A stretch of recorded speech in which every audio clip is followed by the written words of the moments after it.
수능이 이제 곧 100일 남았죠? 벌써. 그 이제 100일 남았습니다.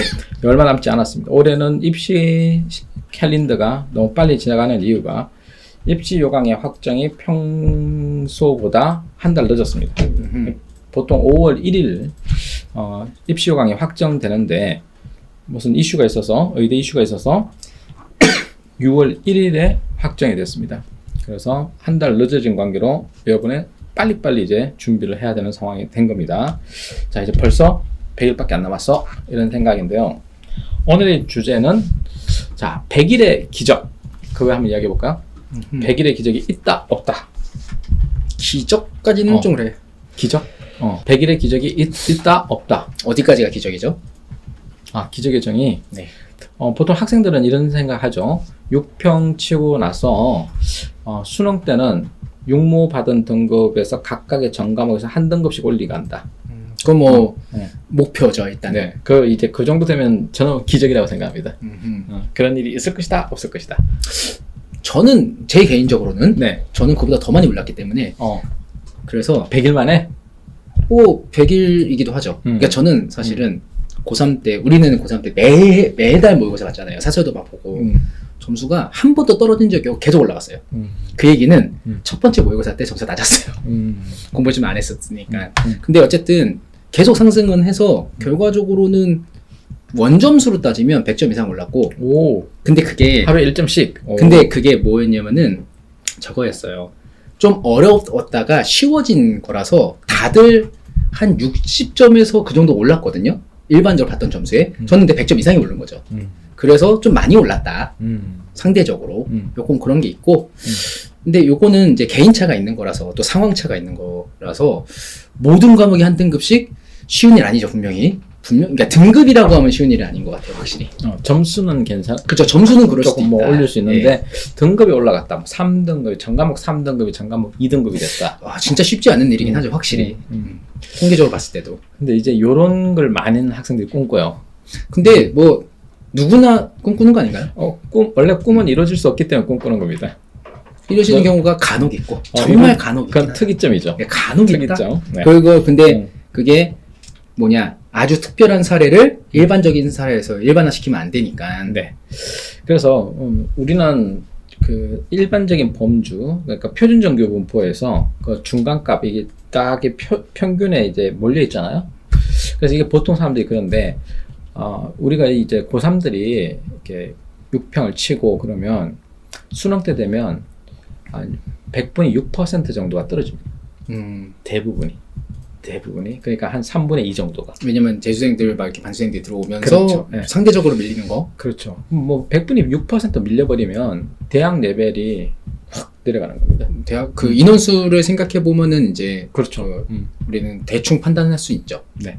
뭐 40만 명이 시험을 친다고 가정했을 때 40만 명보다 듣지 않은 시험은 재수생까지 합치니까 40만 명이라고 치면 1%면 일단 4,000명이 그냥 4,000명이면 웬만한 대학 정모보다 많네요. 그렇죠.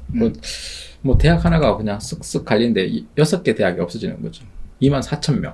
야, 24,000이면 인서울 정원 네. 인서울 정원의 상위권 10개 대학이 10개 대학이 아니고 한 6개 대학이 날아가는 거죠. 그래서 대학 레벨이 확 바뀌어 버립니다. 그럼 6% 올라가는 애들은 있을까요? 떨어지는 건 쉬운데 올라가는 건 원래 어려워. 그렇죠. 세상의 이치인데 그거는. 그래서 100일의 기적은 없을 수 있다 하는 겁니다. 그래서 여러분들이 너무 무리한 계획을 세우지 말고 전 과목에서 전부 1등급씩 올리는 건 불가능할 겁니다. 근데 한 개의 과목은 해볼만 하지 않을까? 그리고 이제 점수로 생각해서 내가 한 문제 또는 두 문제를 더 맞히겠다. 그런 건 가능하겠죠. 그러니까 각 과목별로 한 문제씩만 더 맞는 걸 목표로 삼고 있어. 네. 그 목표가 좀 더 현실적인 목표가 될 수도 있고, 그리고 그게 쌓이면 더 좋은 성과가 나올 수도 있고. 이제 문제는 이게 상위권일수록 더 어렵다는 거죠. 그렇죠. 왜냐면은 이제 올라갈 때가 그러니까 더 올라가기는 힘드니까. 그렇죠. 그래서 그 상위권은 이런 거예요. 100일의 기적이면 이제 보통 뭐랑 관련이 있냐면 반수생들이 반수에 도전하는 거예요. 반수생들이 반수에 도전해서 100일 만에 자기가 뭔가를 딱 갈아치우겠다는 거거든요. 그런데 최상위권 반수생들은 사실 수학 한 문제를 더 맞히느냐 못 맞히느냐에 따라 반수가 성공하고 실패하고 결정이 나요. 거기서 100분위가 꽤 많이 갈리죠. 그렇죠. 그러니까 작년 수능보다 수학 한 문제를 더 맞췄다. 그러면 이제 반수 성공이죠. 그러면 의대 갑니다. 의과대 갑니다. 이제 못 맞췄다 그러면 다시 그 대학 전적 대학으로 돌아갑니다. 그럼 이제 반수의 성공률은 몇 %일까요? 글쎄요. 통계를 내보지 않아서. 절반입니다. 절반. 반수가 성공하는 건 절반이고 절반이 다시 학교로 돌아갑니다. 절반보다 체감상 더 많은 것 같긴 한데 절반입니다. 절반 정도로. 네, 절반 정도가 반수에 성공합니다. 자, 그래서 그것도 이제 최상위권 이야기입니다.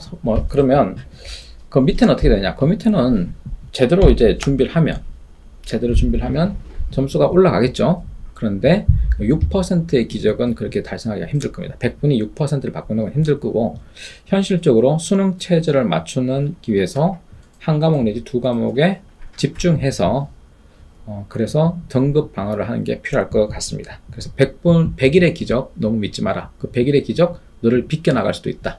대부분 너를 비껴나간다. 현실화시키는 방법은 그나마 현실화시키는 방법은 전 뭐 학생들한테 많이 얘기하는 건데 깨어있는 모든 시간에 공부해라.